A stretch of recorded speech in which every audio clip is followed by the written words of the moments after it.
Bienvenidos a Kaiser Report, soy Max Kaiser. La semana pasada estuvo repleta de los momentos más divertidos de la desamericanización del mundo. En Estados Unidos, los expertos legales consideran la idea de bonos Obama la forma menos inconstitucional para evitar que Estados Unidos incumpla su deuda en el caso de que los idiotas del Senado no acuerden elevar el techo de deuda. ¿Qué puede haber más desamericanizante que actuar en contra de la Constitución estadounidense? Y por si los bonos Obama de la República Bananera de Estados Unidos no fueran suficiente, en el Reino Unido el ministro de Economía Josh Osborne es el autor de la mayor burla de todo el gobierno, el plan de ayuda a la adquisición, propio también de una república bananera.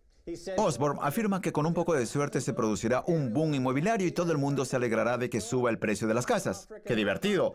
Sin embargo, la broma de Josh Osborne no ha tenido mucho éxito entre sus compañeros de gobierno que consideran que inflar de nuevo la burbuja hasta que estalle no es motivo de risa. Señor Ponzi Osborne, Stacey Herbert.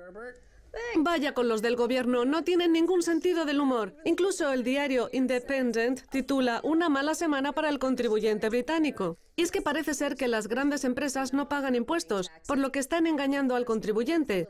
También ha resultado problemática la oferta pública de venta de Royal Mail, la empresa de correos del Reino Unido, que ha provocado que el gobierno pierda una gran cantidad de dinero. La oferta pública de venta de Royal Mail, una metedura de pata de 1.300 millones de libras. A pesar de que las acciones de Royal Mail llevan cotizando menos de un día, ya constituyen un éxito desmedido hasta el punto de que la oferta pública de venta de la empresa, constituida durante el reinado de Enrique VIII y hasta ahora propiedad del Estado, ha provocado las críticas del gobierno británico. A los pocos minutos de su salida al mercado, el precio de las acciones subió casi el 40%, lo que pone de manifiesto que el gobierno podría haber obtenido 1.300 millones de libras más por la venta.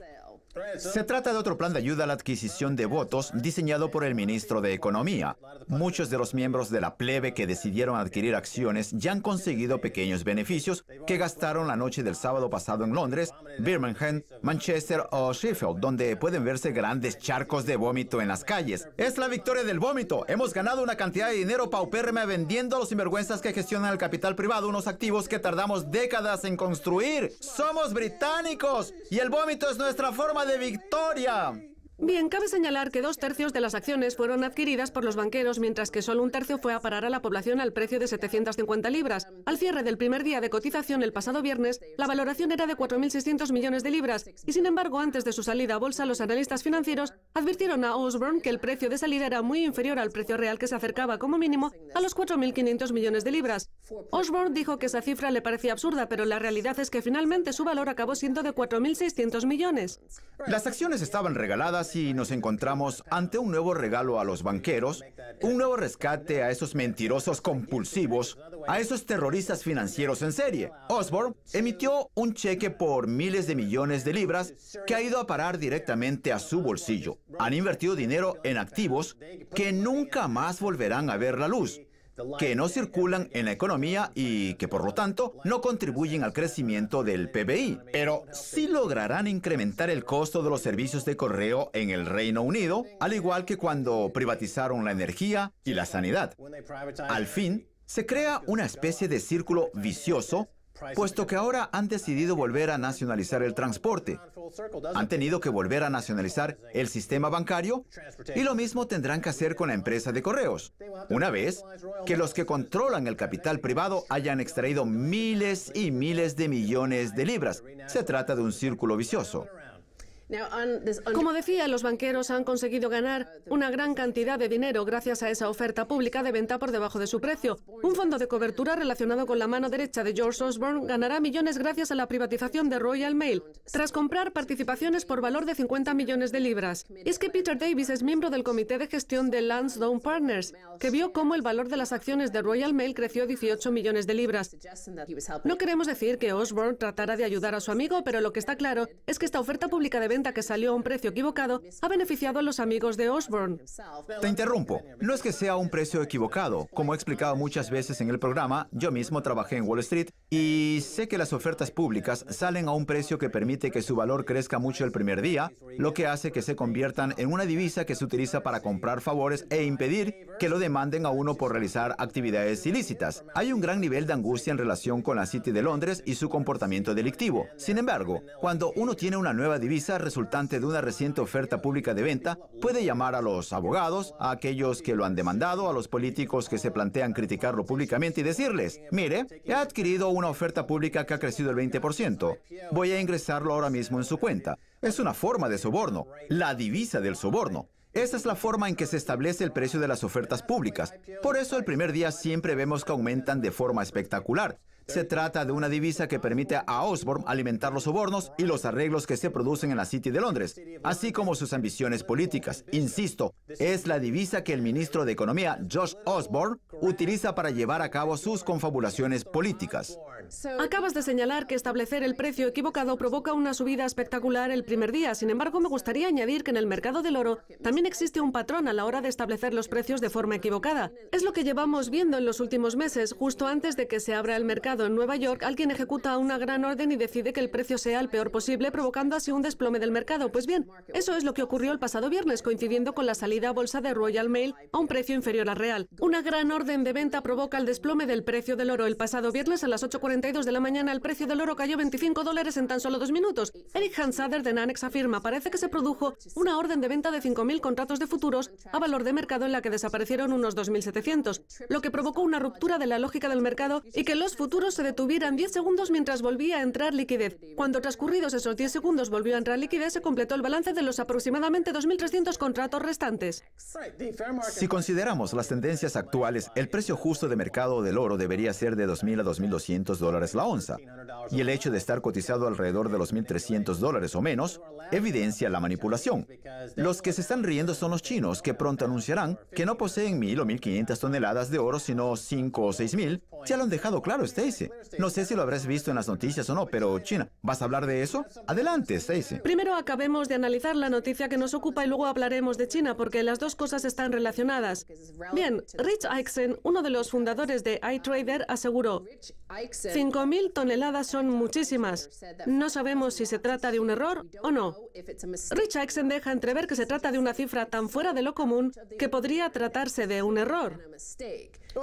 Andrew Maguire, informante de la Asociación del Mercado de Lingotes de Londres, que suele venir al programa con asiduidad, tomó a Bart Chilton de la mano y le dijo: mire, Bart, ese es el precio y el momento en que van a manipular el precio de la plata.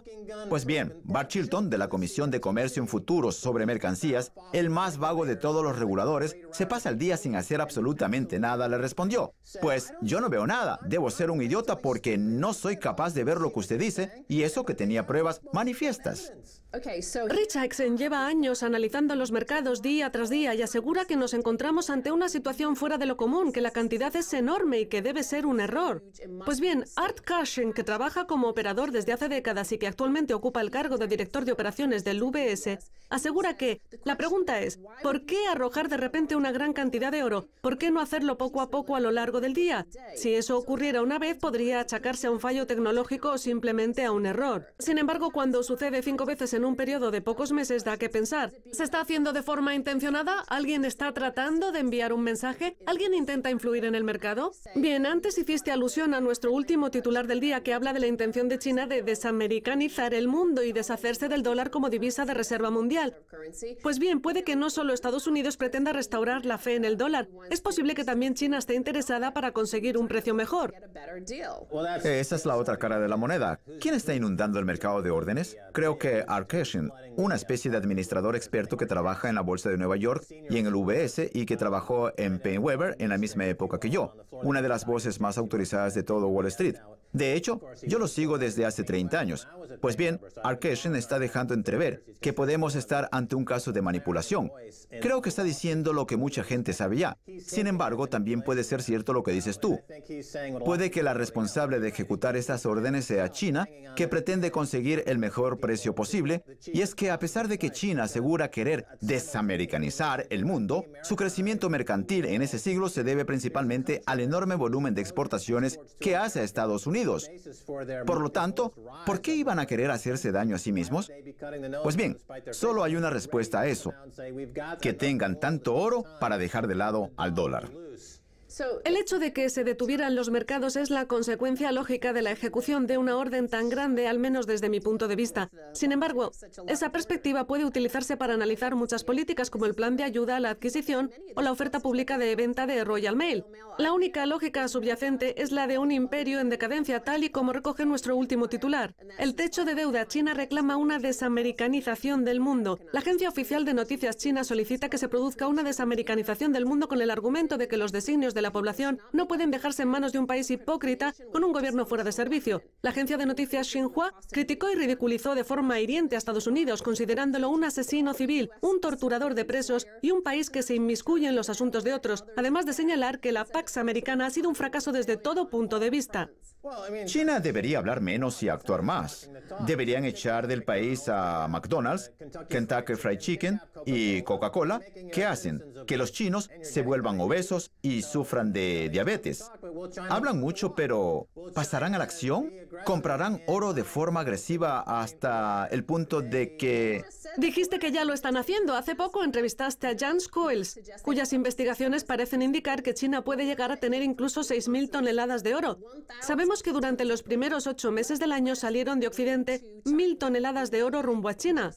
Sabemos que el índice de fondos negociables en el mercado del GLD devuelve 400 toneladas de oro. Eso es lo que está ocurriendo. Ya hemos visto muchas veces a lo largo de la historia que el oro puede fluir de una región a otra y que cuando eso sucede, el país que se queda con el oro se convierte en la nueva superpotencia. Puede que esta sea la primera vez que no ocurra eso y que la acumulación de dólares permita que Estados Unidos se enriquezca, pero lo dudo. Todo el mundo habla de ese acontecimiento en contra de la lógica del mercado. Pues bien, fijémonos en 2 mercados concretos. Por un lado, en lo que respecta al mercado del oro, nunca antes la demanda había sido tan elevada y el precio tan suave, por decirlo de forma relativa. Y por el otro, en lo que respecta al mercado de deuda soberana estadounidense, la oferta no es tan elevada desde hace 240 años y, sin embargo, el precio se sitúa cerca del nivel más alto alcanzado desde hace 240 años también. Eso va en contra de la lógica. Por lo tanto, tenemos 2 mercados que van en contra de la lógica, el del oro y el de deuda, que en muchos sentidos son excluyentes, puesto que los dos no pueden crecer a la vez. Uno es el imperio del dinero papel controlado por Jamie Dimon, Ben Bernanke y Janet Yellen, que han convertido a la población mundial en una clase plebeya para alimentar sus ambiciones neofeudales. Y el otro es el dinero real, que desde hace 5.000 años concede a la gente poder adquisitivo y que constituye, entre otras cosas, la base de la revolución estadounidense. ¿Quién creen que va a ganar la batalla? Al menos China tiene algo de sentido común. Bien, Stacey, gracias. Gracias a ti, Max. No se pierdan la segunda parte.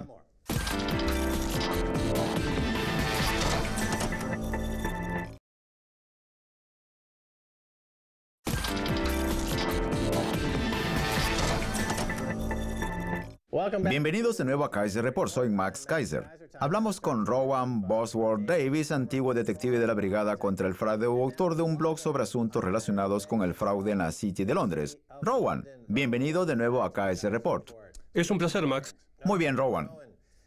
Gracias a Edward Snowden, sabemos que hay un gran sistema de vigilancia que recopila información sobre todos nosotros, supuestamente para protegernos de la posibilidad de un ataque por parte de terroristas religiosos. Sin embargo, a nuestro alrededor tenemos un peligro mucho más real: los banqueros mafiosos que provocan un daño irreparable a las finanzas. Y a pesar de ello, el Estado no hace nada. ¿Qué le parece esa doble vara?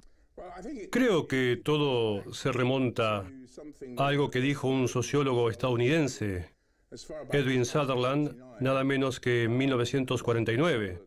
Sutherland, que fue quien acuñó la expresión delitos de guante blanco, escribió un libro en el que señalaba que la sociedad presenta un sesgo constante entre aquellos que perpetran actos delictivos que el Estado desea prohibir y aquellos que participan en la manipulación del dinero, a los que él denominaba la clase socioeconómica alta. Esa no es más que una expresión altisonante. En realidad se refería a los hombres de negocios. Lo que decía es que la sociedad juzga a las autoridades, las cuales tienen un cierto grado de empatía con los banqueros. los abogados y los contables, que les impide tenerlos en cuenta cuando se habla de delincuencia. Siempre están dispuestos a dar un paso atrás para apoyar los negocios, porque no han conseguido que formen parte de una categoría delictiva, como sí han hecho con el crimen organizado. Muy bien, el lenguaje de las leyes no permite que se castigue a los delincuentes de guante blanco porque no caracteriza ni define bien su comportamiento en términos delictivos. Eso me hace pensar en nuestro amigo Lou Saucier, fiscal y ex banquero parisino que ha trabajado para introducir ese lenguaje en la legislación francesa con el objetivo de equiparar lo que hacen Jamie Dimon o Bob Dimon o lo que hace Josh Osborne cuando actúa a favor de los banqueros, con lo que podría llamarse violación o pedofilia financiera. En otras palabras, lo que dicen los franceses es que si cambian el lenguaje de las leyes y acusan a Jamie Dimon o a Bob Dimon de violación financiera, entonces a la gente le entrará en la cabeza, como diría nuestro amigo el taxista artista, que lo que está ocurriendo es muy serio y que no se trata de una actividad delictiva menor que no provoque víctimas. Es equivalente a la pedofilia, y si uno está en contra de la pedofilia, también tiene que estar en contra de Bob Dimon, del antiguo director del Royal Bank of Scotland, o de lo que hace George Osborne. ¿Qué le parece la posibilidad de modificar el lenguaje de las leyes? No me parece mal. Debemos llamar a las cosas por su nombre. Hace muchos años dije que deberíamos ocuparnos de la delincuencia en el sector bancario. Lo llamé por su nombre. Bueno, más concretamente, la denominación que utilizaba era crimen corporativo organizado. Como una red de delincuentes. Así es. Eso es lo que le dije a la Comisión Bancaria. Incluso les presenté pruebas. ¿Usted lo considera una organización delictiva? Les envié pruebas en las que mostraba las definiciones de crimen organizado que se hacen en Estados Unidos, Reino Unido, Europa y Australia. Tomé las definiciones al pie de la letra y las apliqué a lo que está sucediendo en Barclays o en el HSBC, entre otros. Y les dije, a tenor de estas definiciones no hay ninguna diferencia entre lo que hace la mafia y lo que hace el sector bancario del Reino Unido. ¿En Estados Unidos? Perdone que lo interrumpa, Max. Anularon mis pruebas. Se negaron a aceptar la evidencia. ¿Qué quiere decir? Que perdieron las pruebas. ¿Pero qué ocurrió exactamente? ¿Usted era policía? Sí. Bien. Usted aportó pruebas que ponían de manifiesto la existencia de una red organizada. Les envié el informe y ellos dijeron que lo perdieron. ¿Le dijeron que estaba en las torres el 11 de septiembre? No. ¿Cómo justifican la pérdida? No sé, pero el caso es que lo hicieron. Gracias a que no dejé de presionar, acabé recibiendo una carta del presidente de la comisión, el señor Tyree, en la que reconocía ante mí que finalmente les había llegado el informe, que ya era demasiado tarde para actuar, pero que al menos el informe les llegó. Yo fui la única persona que aportó pruebas a la comisión. La ley del Reino Unido es diferente a la de Estados Unidos en tanto en cuanto en el Reino Unido hay una serie de comisiones que analizan lo que sucede y que se forman una opinión al respecto. Sin embargo, ustedes no tienen fiscales de distrito activistas como Rudolph Giuliani en Nueva York que mueven las masas y provocan un cambio político. Eso se debe a que en Estados Unidos los miembros más jóvenes de los organismos legales ponen mucho más énfasis en perseguir a las grandes presas, dado que eso les resulta de gran utilidad si tienen ambiciones políticas, como es el caso de Giuliani, que destapó un gran escándalo de drogas y desde entonces vive de eso.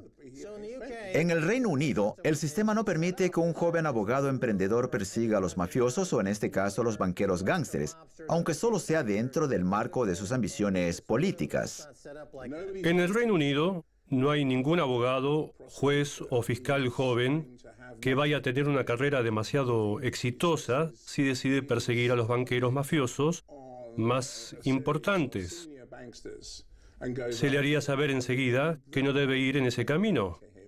Una pregunta. Tanto el caso de la ballena de Londres, protagonizado por JP Morgan, como el de AIG, el de Bernie Madoff, el de la quiebra de Lehman Brothers, el del escándalo del LIBOR o el caso de manipulación del Forex, revelado recientemente, tienen un nexo común, la City de Londres. La gente concibe a la City como el lugar de los banqueros para externalizar los fraudes que cometen, y lo hacen. En primer lugar, sus mercados financieros son los menos regulados del mundo. Y en segundo, como usted señala, no hay forma de que uno pueda perseguir al terrorismo financiero que se perpetra en la City. No hay incentivos para que las autoridades reguladoras o la Oficina contra el Fraude decidan perseguirlos con agresividad y dinamismo. No me refiero a que hagan cosas que no deben hacer. Pero, ¿qué ocurrió cuando la Oficina contra el Fraude investigaba el fondo para usos ilícitos que constituyeron el príncipe Bandar de Arabia Saudita y Tony Blair en relación con el espacio aéreo británico? El Financial Times cuenta que supuestamente Bandar amenazó a Blair diciéndole que si no ponía fin a la investigación sobre ese fondo, no podía asegurar que no volvieran a producirse en Londres atentados como los del 7 de julio. Y Blair accedió a su petición. ¿Le sorprendió?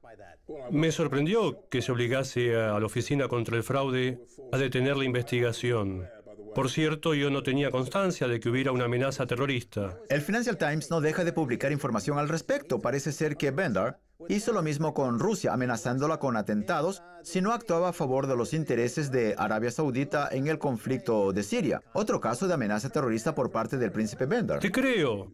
Solo digo que no tenía constancia de eso. Yo pensaba que la amenaza era que si proseguía la investigación, las empresas del Reino Unido no conseguirían esos contratos jugosos, que de lo contrario sí se llevarían. Pues amenazó con un nuevo 7 de julio. Muy bien, gracias. Es de dominio público. El caso es que, fuera cual fuera la amenaza, lo que me sorprendió es que se detuviera la investigación. Conozco al director de la Oficina contra el Fraude y es una buena persona. Me sorprendió que... Pero no buen regulador. Buena persona, pero mal regulador. hizo lo que podía hacer, teniendo en cuenta las restricciones que se aplican a los reguladores británicos. Quiero decir que... Eso nos lleva al tema del principio. Gracias a Edward Snowden, sabemos que el Estado ha implantado un gran sistema de vigilancia ilegal, muchas veces a petición de las grandes empresas involucradas en casos de espionaje corporativo y de operación con información privilegiada, cuyo objeto es conocer la actividad de los fondos de cobertura. No tiene nada que ver con la protección ni la defensa. Y es que son los mismos que diseñan maquinaciones invasivas que destruyen por completo cualquier señal de derechos humanos y civiles en este país. ¿Cómo es posible que apliquen la doble vara? En otras palabras, ¿cómo es posible que, por un lado, digan que cualquiera que no sea banquero es un terrorista hasta que se demuestre lo contrario? Y por el otro, ¿los banqueros son siempre inocentes? Quizás porque somos demasiado cobardes como para hacer algo al respecto. Creo que en lo que tenemos que fijarnos es en el papel de la City de Londres y su relación con las empresas públicas limitadas del Reino Unido. Antes pensaba que el papel de la City era ofrecer apoyo económico al país, al igual que el papel de la policía es hacer cumplir la ley, el de los profesores educar a nuestros menores, o el de los médicos preservar nuestra salud. Pero era un pensamiento muy ingenuo, porque hace poco me di cuenta de que la City tiene sus propias leyes. Le entiendo, pero digamos las cosas claras. Están difundiendo y financiando el terrorismo. El HSBC financia el terrorismo de forma directa. Así son las cosas. Los mexicanos a los que se les corta la cabeza tienen que agradecérselo al HSBC. Y a este gobierno le importa un pimiento. No tienen escrúpulos. Pero bueno, hablemos de algunos aspectos interesantes de la ley británica. Hace poco se aprobaron las normas para la protección del orden público, en cuya virtud se permite a la policía acosar a personas trabajadoras por una cantidad irrisoria, como si se tratara de una operación de derribo, propia de un país tercermundista. ¿Qué ocurre? ¿Nos encontramos ante otro embuste del gobierno para empobrecer a una población que ya está suficientemente empobrecida? Cuando veo esos nuevos castigos, me doy cuenta de que el gobierno está obsesionado con los delitos callejeros y los delitos que afectan a la mentalidad de las personas, como el robo de coches, el robo de las casas, el robo de las tiendas. El Daily Mail quiere hacer ver que actúan con dureza contra la delincuencia, pero no dicen que dejan a los terroristas en libertad. Rowan, nos quedamos sin tiempo. ¿Me va a poner a las esposas? ¿Me va a detener? La verdad que no. ¿Ni siquiera las rosadas? Ya no. De acuerdo. Nos quedamos sin tiempo. Volveremos a invitarlo pronto, Rowan. Muchas gracias por estar en Kaiser Report. Como siempre, Max, es un placer. Es todo por hoy en Kaiser Report. Soy Max Kaiser junto a Stacey Herbert. Quiero agradecer a nuestro invitado Rowan Bosworth Davis, antiguo detective de la Brigada contra el Fraude. Si quieren contactarnos, envíenos un tweet a Kaiser Report. Hasta la próxima. Adiós.